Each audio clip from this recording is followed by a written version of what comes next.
Economics is underneath so much of our daily experience, but it's about more than just money and finance. I'm Eddie Wu, and I'm here at the University of Sydney to talk to a couple of people who can share their insight and explain to us what economics is really all about. Leith, thank you so much for joining us. Tell us about what you do as a teacher at Sydney Grammar. What's your role? So I'm the head of economics, subject master, as we call it at Grammar, of economics, and I basically teach economics most of the day, every day. Now, economics can have a reputation sometimes for being a complicated subject because it does interact with all these different forces in the world that we kind of try to understand, but from an outside, maybe a bit confusing. What do you love about this subject and teaching it? It's precisely that, actually. I love the fact that economics, it exists for all of us, whether we like it or not, and it exists in a micro level and a macro level. It gives us the tools to think about decisions we make personally. It gives us the tools to think about decisions other people are making for us and the implications of those decisions.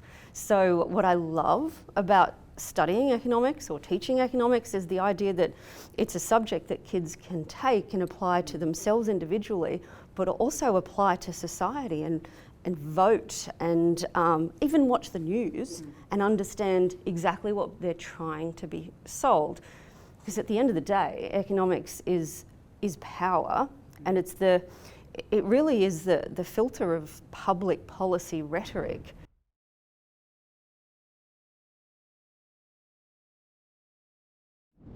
If you want to explain or understand the world or change the world, then economics is the tool to do that.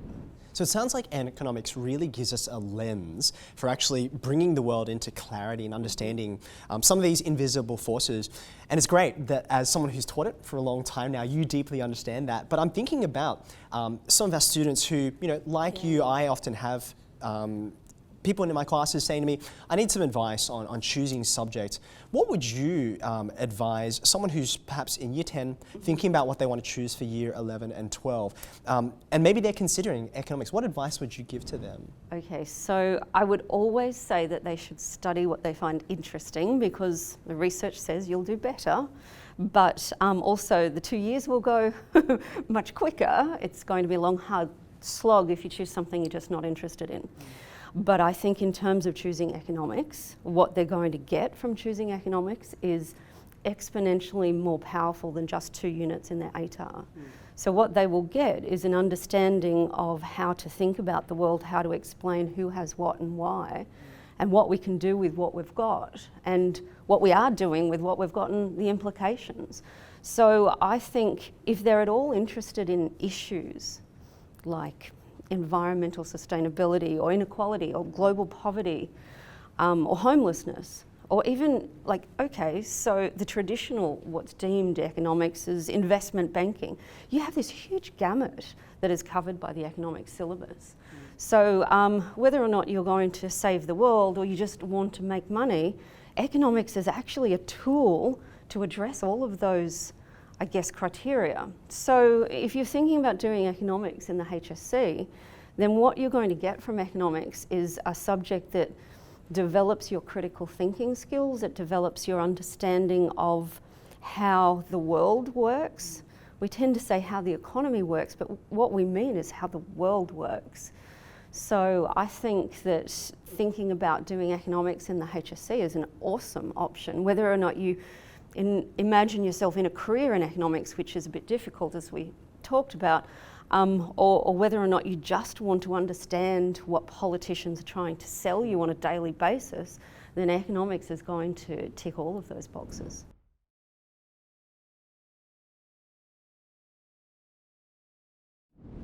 You've touched on this a little bit, talking about the power of economics and mentioning some of the different areas or spheres of influence that economics sort of interacts with. Yeah.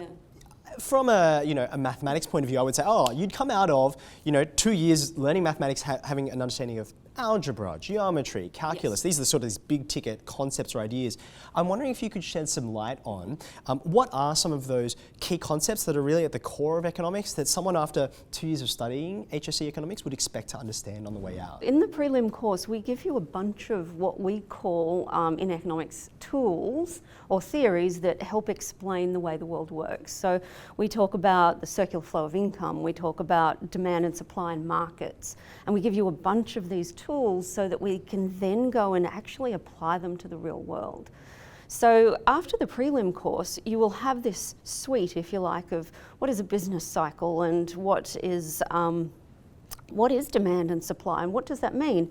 And then we're going to take that in that prelim course and apply it to different specific markets in Australia. So we look at the labour market in Australia, and we look at unemployment, we look at skill shortages, and we look at all of those things that are affecting us as workers or employers. And then we also take the markets understanding and we apply it to financial markets.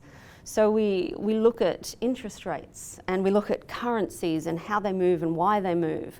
And then at the end of the prelim course, we look at we love the market. So we look at how the market has worked, and I love the market. I have 35 shades of lipstick. I wear 2, but I love the 35, right? So we love the market, but we recognise that if we leave that market alone, demand and supply alone, it produces some things that we don't like.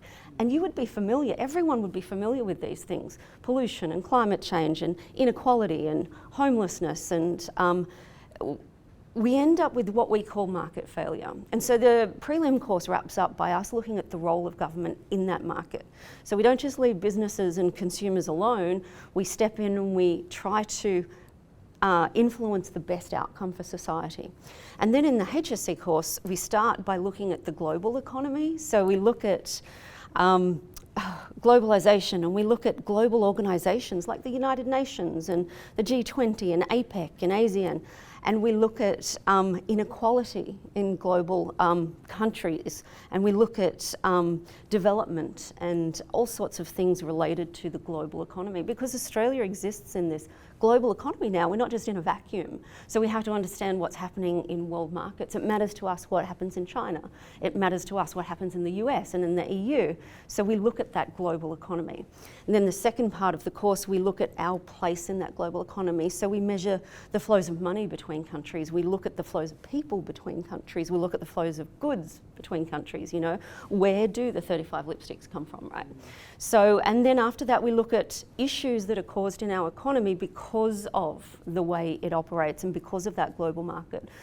So we look at unemployment and we look at growth, the idea of, do we want continued growth? At the end of the day, we have finite resources.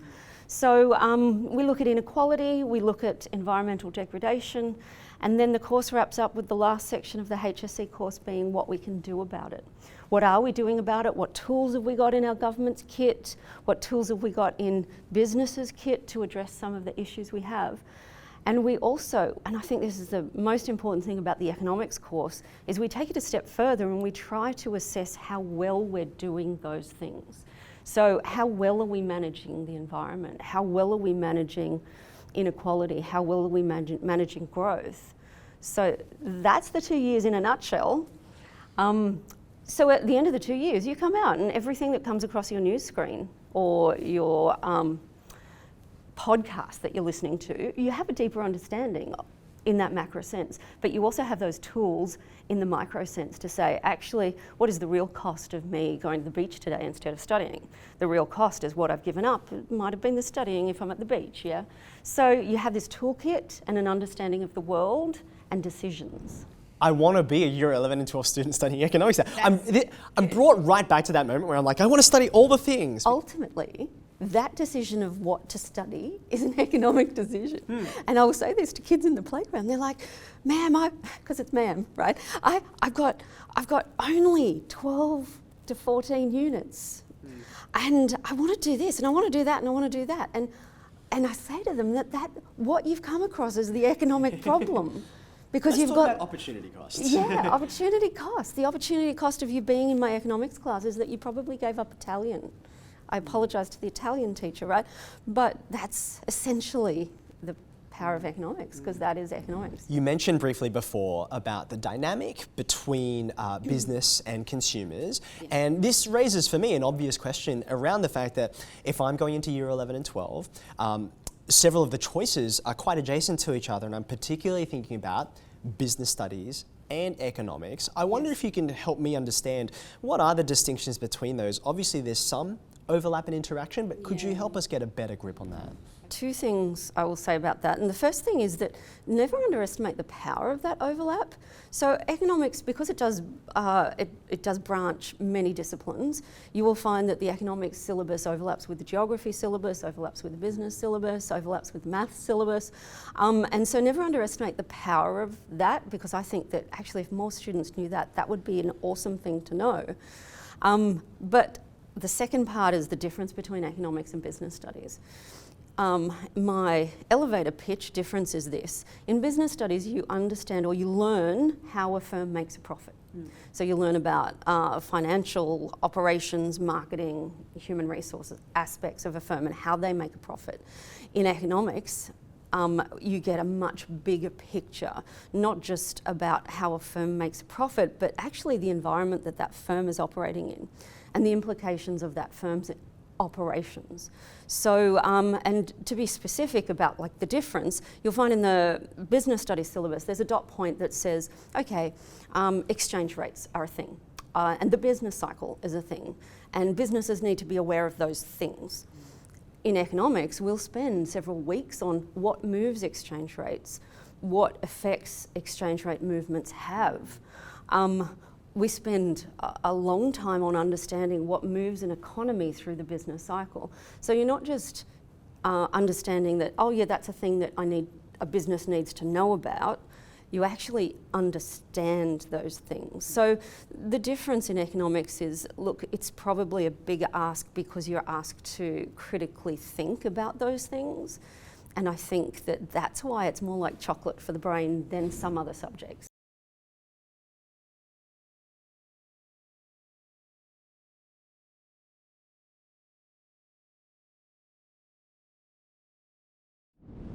So it sounds like there are a few distinctions, I guess, in the breadth of what is covered, some of the focus on principles and not just on some of those practical details. So that's really helpful to understand.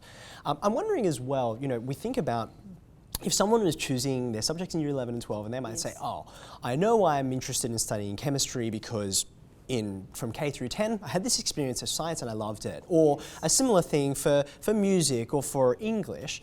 But not everyone has a good sense of whether economics is something they've interacted with and they enjoy or don't. And so I wonder if you could paint a portrait for us of what kind of a student, of a young person would say, oh, economics is for me, I'd really enjoy this. What kind of students have you interacted with like that? I think that generally speaking, and it's not just students, I think that the general population has, I think that there is not as great an understanding of what economics is than what could be. And that's to our detriment as economists, I think.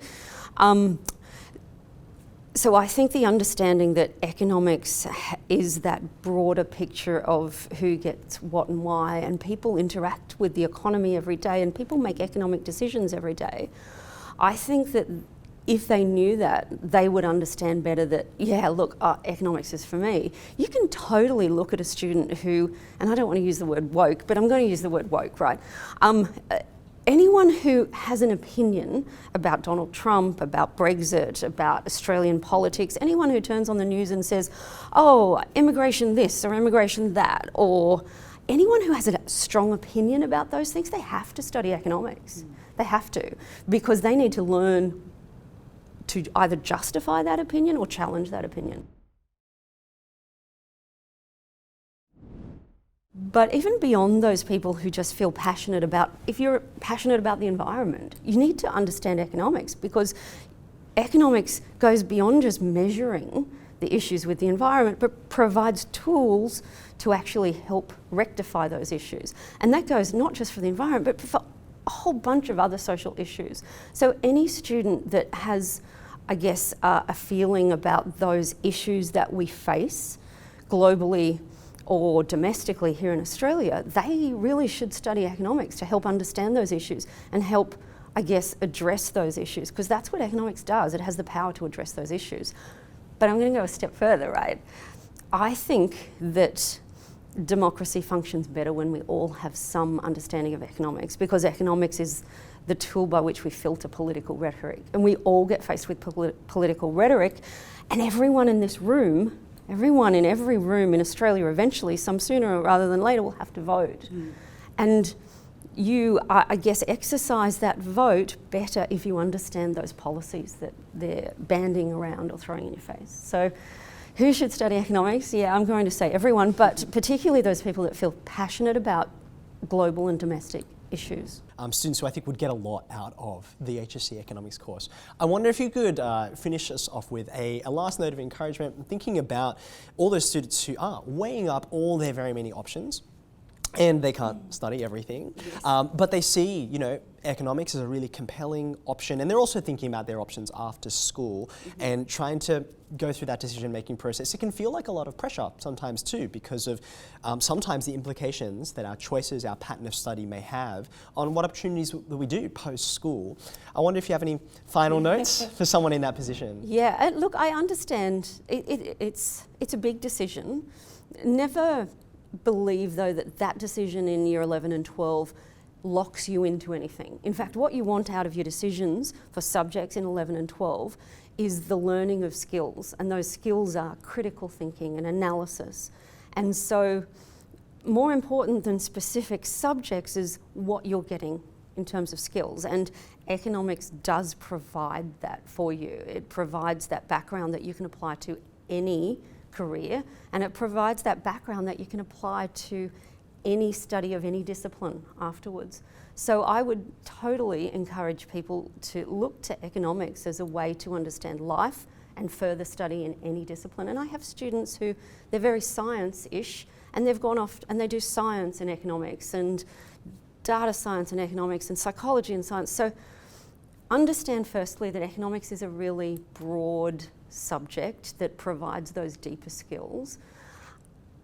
But I will end with the idea that they should always study what they find interesting. And that interest will drive them to do well.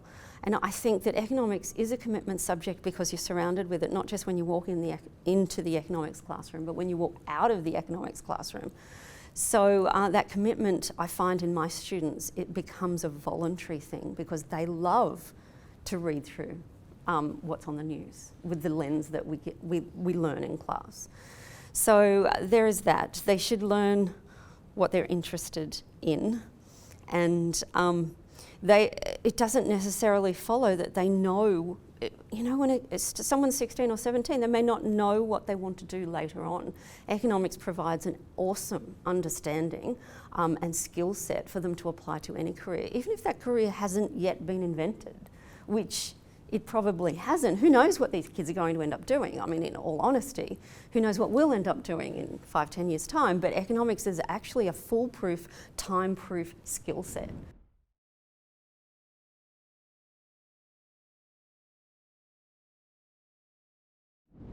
So am I a fan? Yeah, of course I am, because I fill my boots every day with it. But I honestly believe that it gives you an insurance policy for whatever else it is that you want to study. That motivation factor you talked about, which really sort of drives whatever it is that we pursue and put effort toward, I think is so important. And going back to one of your earlier points, I love that economics has that overlap and intersection with so very many areas of our life that we're interested in. Leith, thank you so much for your time. Thank you for your time.